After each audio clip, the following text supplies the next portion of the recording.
Hey guys, welcome back to The Clink. I'm Gubs. I'm just evolving my mind here. Let's have a listen. If you're a Raptor fan, wake up. I suggest you evolve your mind, go listen to Thinking Basketball podcast, go watch other smart content, be open to being critical. It doesn't make you not a fan. That's my final parting message to you. Leave me a comment down below. Let me know if you think I'm overreacting. Folks, whether you agree with Robert Misovic from Pensare Basketball or not, you hopefully have watched his video. My guess is if you're watching this, you've seen his video entitled The Raptors Have a Big Problem. I'm going to link it right up here so that everyone has seen it. First of all, it's a great piece of filmmaking. Robert's super talented there. Secondly, whether you agree or disagree with Robert, the fact that you get passionate about his subject matter matters to me. And so today we're going to take a look at Robert's argument in the context of a press conference that the Raptors have done after the trade deadline. And we're going to take a look at whether Robert's right. What have the Raptors brass done for us lately? The Raptors did win a championship. That was, however, 2018, 2019. We are currently sitting in 2023. At some point, what have you done for me lately? I think too often, one man gets miscredited with the work of big organizations. Then maybe I need to look at myself and say, okay, what the hell are you doing? You know, like, is this something I'm doing wrong? So I do not agree with this trade. I will give it a D, and quite frankly, after seeing him a little bit more, I give this an F. Growth is not linear, and we'll be focused on that with these guys and see how we perform the rest of the season and make that assessment. Patience. Long time.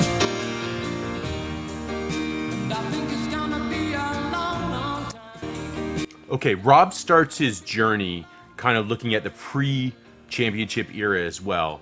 And I have to say, Rob, I gotta give you DeMar Carroll. Like, everyone will agree that was something.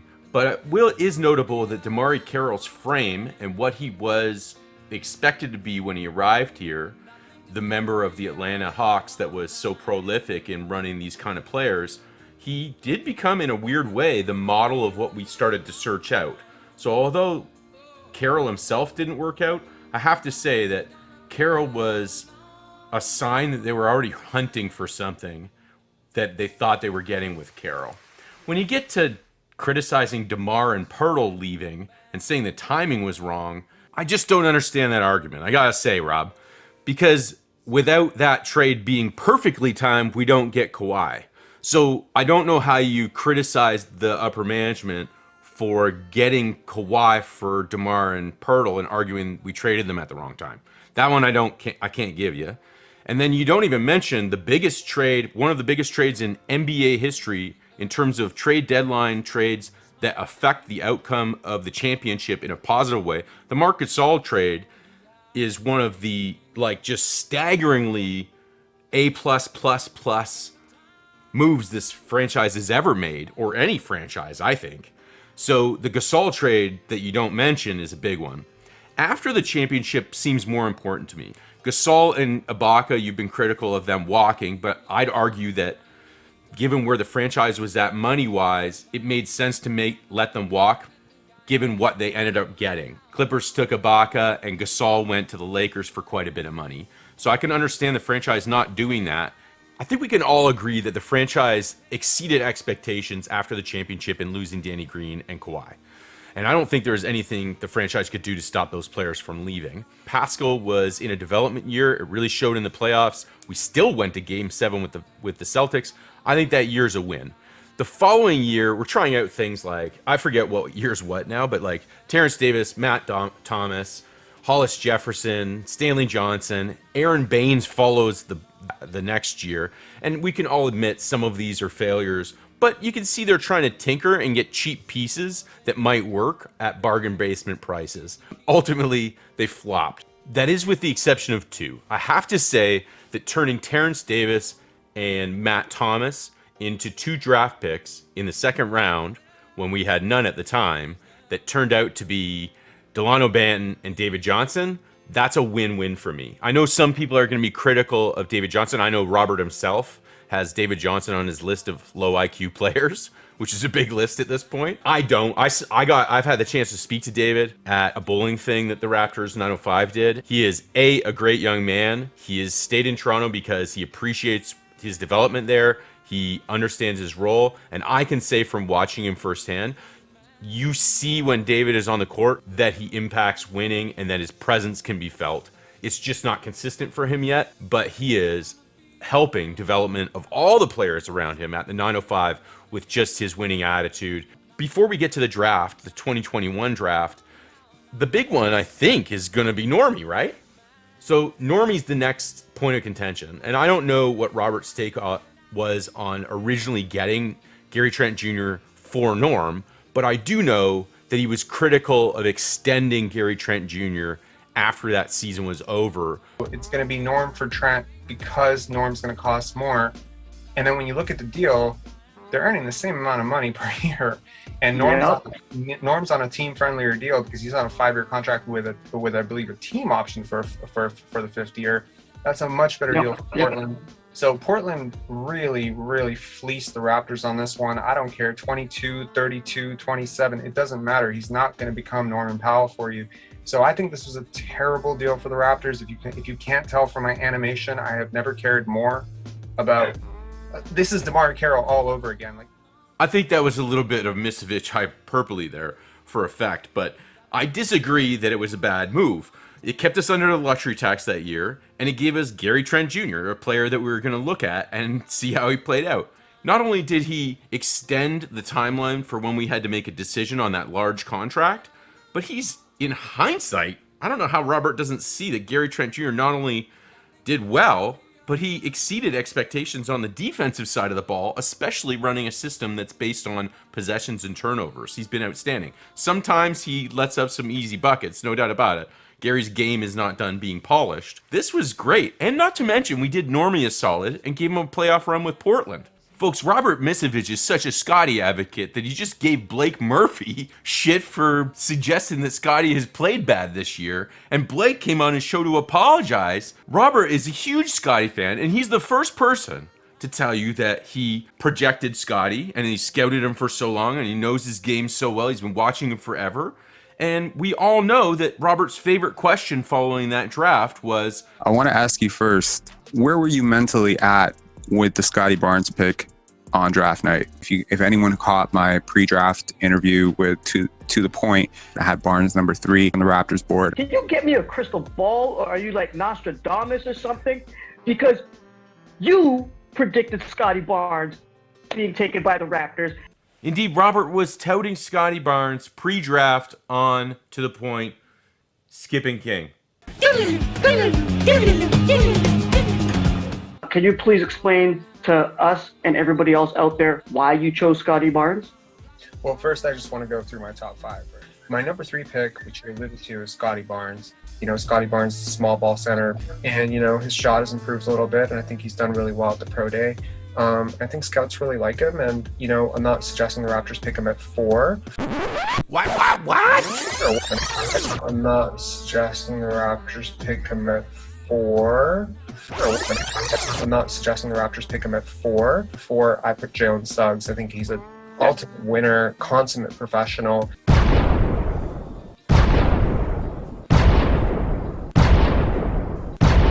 Now, Robert did go on to explain that his plan would involve trading back in the draft, getting 2 picks for our number 4 pick, and still snagging Scottie later on. Of course, we all know the Raptors did stress Scottie at that number 4 pick, and thank goodness they did. The rest is history. Scottie's in town.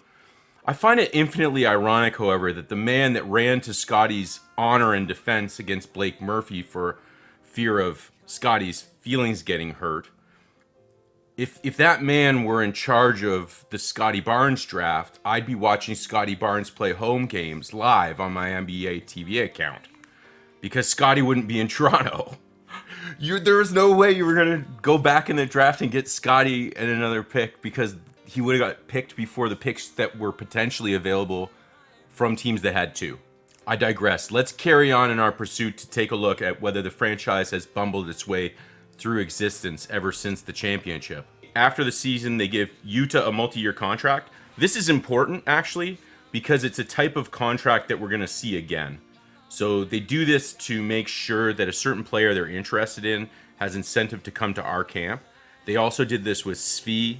They did this with Juancho this season. And now we just saw a similar contract given to old man Wieskamp. So that's a contract of note for that reason. It has a certain brand. We saw Jalen Harris not be able to come to the team that next year. Training camp had a bit of a battle that was fun. We saw Ish not get the job to Decker, Bonga, and Utah, of course. We saw Gillespie make it a certain... Or is Gillespie this one? Yeah, totally. We saw a lot of the free agent guys walk. So the Paul Watsons, Rodney Hoods, Bembry, Stanley Johnson, and then we have the Lowry deal coming up. They let him become a free agent. Aaron Baines is waived. Khem Birch gets his multi-year, which was highly criticized. I, for one, thought it was too much money for Khem at the time. But I think part of what they were doing was just trying to get a mid-level exception at a value that would help them stay close to this year's luxury tax. So you want contracts at different numbers, and they really obviously have ties to Khem Birch from Canada Basketball, from the fact that they used him to finish off this very season. So that contract, although I thought it was high, I think they were positioning themselves to be able to kind of stay near the luxury tax using that mid-level exception. A Lowry deal. I made some of my first videos saying I wanted to keep Kyle and draft Scottie at 4 because I wanted Scottie to learn from Kyle. I value mentorship big time.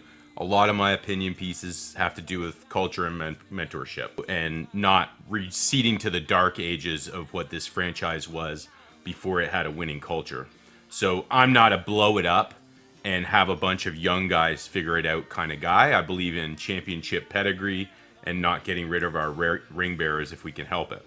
So the Kalo deal for me, looking back at it, we have the power of hindsight. How do you argue that this deal wasn't good? This was a huge win for the franchise. Precious Achua, Goran Dragic contract that keeps us guaranteed to be close to what eventually is this year's luxury tax threshold, or last year's, sorry. And that was then conveyed into a second round pick. We had to give up a first. So we gave up Walker Kessler potentially, right? We get Koloko and we get Thad Young. Thaddeus Young wasn't playing for San Antonio. Did it change anything? Do you think the Raptors wouldn't have made the playoffs without Thaddeus Young? I think they would have made the playoffs. I think they would have gotten bounced in the first round. That's exactly what happened. Was it really worth getting off a first round pick just to get his bird rights? Was that so significant for this team? Yes.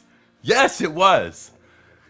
The money from Thad at the end of the season got divvied up to do him plus Boucher, and the money kind of got juggled around to do it. There's an exception from the Dragic deal, who was it, the young guy got released. He's now with Portland, Eubanks. So, and then with the extra money, they did the Armani Brooks thing. So was this a significant contract? Did it lead to the playoffs, as Robert says? Yes, it fucking did. And it helped in the playoffs. Fred sends it to Thad Young. Former Sixer. Oh, yes, he did! Here, there, everywhere, and bam! Thad to Boucher in the playoffs? Anyone? Anyone? Thad was huge in the playoffs.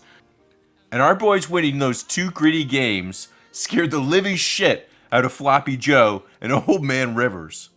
You're going to tell me that wasn't a worthwhile experience for a team? Thad's leadership helped in that locker room make our guys gut it out and win 2 games when they were down 0-3. This is a team that plays with a lot of energy. I've been a guy on the course of my career that's played with a lot of energy, a lot of passion in the game. When I looked at how the roster was constructed, I was like, man, like, it's a whole bunch of tall, long, athletic guys. Like, I'm with this. I think it's a good mix between some veteran leadership and young guys. You have guys who've won a championship, and then you have, a guy like me who's played, 15 years in the league and, continuing to, go out there and, help guys. The one thing I've been entrusted to do is, to come and lead. So was the Thad deal a win for the franchise? Yes. Yes. You can bitch and moan all you want about Walker Kessler. It's not like he was a sneaky pick in the draft. He helped Jabari be the player he was last year. The franchise said they like Koloko, and I believe him. What have they let Koloko do this year? Go out and sloppily foul as much as he wants. It's exactly the difference between Walker Kessler and Koloko. Both fouled a lot in college. Kessler has not been fouling as much as Koloko this year. That's what's separating them right now. Otherwise, we really did get Walker Kessler in the second round. Just give Koloko some time. So we get Koloko, Thad, a roster spot for Armani Brooks after we waive Eubanks, Precious Achiuwa, cap positioning, and the money to rob Peter to pay Paul. When we switched kind of the high contract was originally Thad, Chris was low. We switched it. Chris is now the high contract, Thad's the low, and Thad is more than aware that if the front office needs to trade a contract of his value to make a deal work, he might be moving on. He knows this. He signed a deal knowing that, and he's accepting his role and getting paid in the process. Win-win. Rhinoceros, little bird. And that's the theme of the entire Kalo trade experience. Rhinoceros, little bird. Symbiosis. Good for the player, good for the franchise. And here's the home stretch, summer 2022 to present. So in addition to signing one of the biggest free agents in franchise history with Otto Porter to a uniquely priced contract to what they had on the roster already, creating flexibility for trades, they draft Koloko, they move off of Utah, they move off of Bonga, and then they upgrade Justin's contract to a multi-year. They go out and get Ron Harper Jr. as an undrafted rookie, Jeff Taunton Jr., who has already spent time with Golden State and Milwaukee, two former championship teams in the last 2 years. He has had time with Steph and Giannis. Then they move off of Armani Brooks eventually. Svi does not get renewed, so they lose money on Svi. Svi has played out of his mind, right? And he's on a proven contract. And I don't know if the Raptors are already thinking about this, but they should be, that he's not opting into that player option next year. At 24 years old, it's hard to argue that they shouldn't bring him back. They also brought back Delano to a contract of $1.5 million. Right, you have some value, Delano Banton, but he's a second-round pick. He's going to come up for a contract extension really soon, too. And I could argue you're probably going to have to pay him $10 million if he keeps playing this way. Someone should probably tell Delano's agent. They also expanded their use of E10s and attracted really top-notch talent. Gabe Brown, Ryan Hawkins, Christian Vitale, David Johnson again, Reggie Perry again, Saban Lee, who they didn't even expect to stick around, which was super cool. Then they did some cool training camp stuff by bringing in Josh Jackson, who was just an enigma of a person to have through training camp, and it really showed me what the Raptors were working on in terms of penetration and driving into the paint, something they've been working on all year, dribble drives and going after offensive boards again. We see them go out of their way to get a Marc Gasol protege in the form of Juancho Hernangomez, who has been with like 7 teams before landing here, and they use that same Utah-style contract to attract him to our training camp rather than letting him go elsewhere, knowing full well that if they cut him, they lose a little bit of money, but they want to see him. Great move. Mid-season, we see them move off of Justin Champagnie to make room for a player. Then we see them decline the next portion of Justin Champagnie's contract for this year in favor of creating a roster spot because both Juancho and Malachi have been looked at plenty this year, and they decided to stick with them. That player ultimately becomes Joe Wieskamp, but not before the team at the deadline sends Khem Birch's large contract away to San Antonio alongside 2 second-round picks and a first-round pick for next year that's top 6 protected.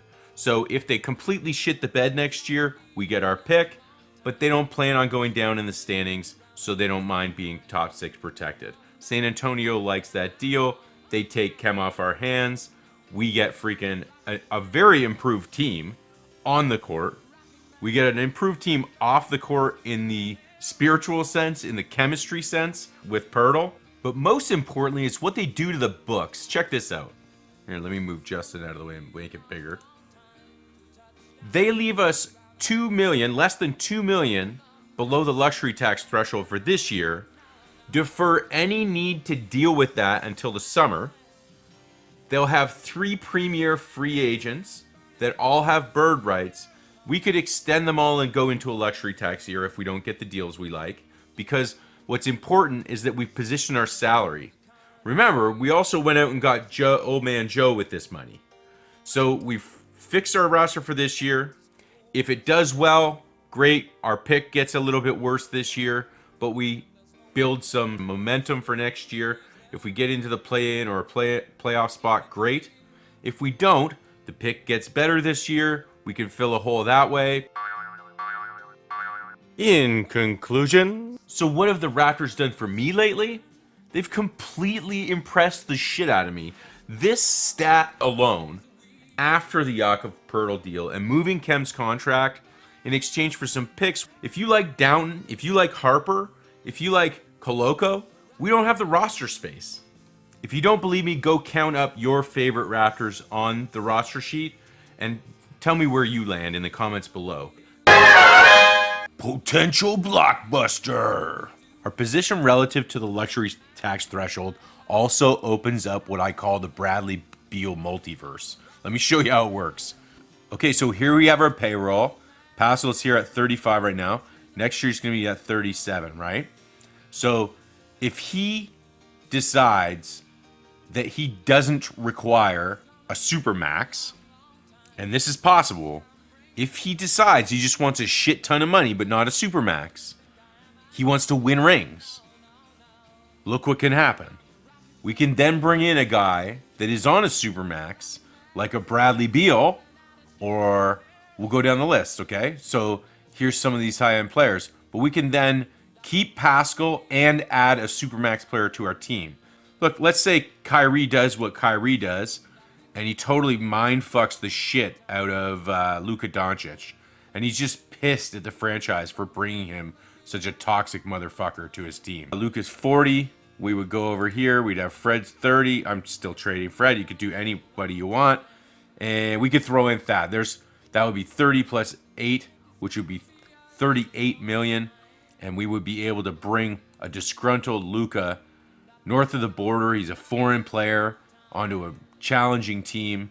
So there you go. That's the power of our cap positioning right now. No one's talking about that. What has the franchise done for me lately?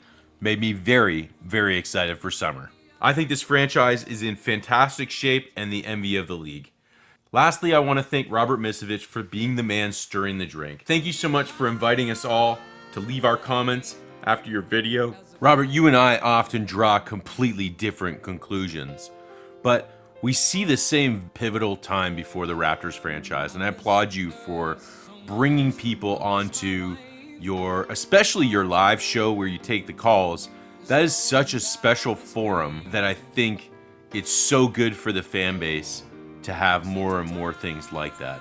So thank you so much for bringing us all together, and for also, in a lot of people's minds, shaking us up a bit so that we actually have these discussions.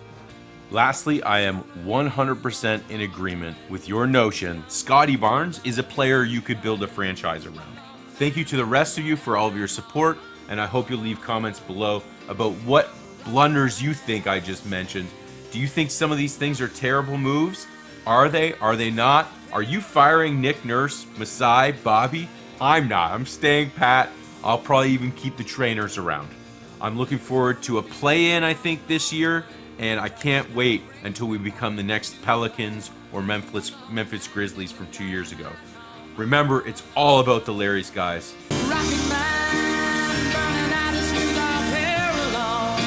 This is Chef's Kiss approved. Mwah!